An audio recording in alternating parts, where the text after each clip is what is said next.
ইচ্ছা করেই উলঙ্গ থাকে, সতর ঢাকবে কখন, নিজেরা ইচ্ছা করেই উলঙ্গ থাকে।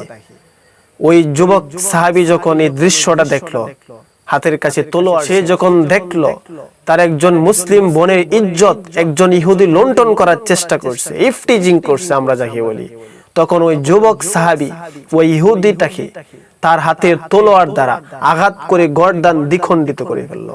আর যুবক ভাইরা, মুসলিম ভাইরা, নিজেদেরকে মুসলিম পরিচয় দাও, অথচ মুসলিম মেয়ের ইজ্জত লুণ্ঠনের জন্য প্রতিযোগিতা শুরু করো। আর মহিলারাও মা বোনেরাও, প্রিয় মা বোনেরাও, ওরাও নিজের ইজ্জত লুণ্ঠিয়ে দেওয়ার জন্য, আরেকজনের কাছে দিয়ে দেওয়ার জন্য প্রতিযোগিতা শুরু করে।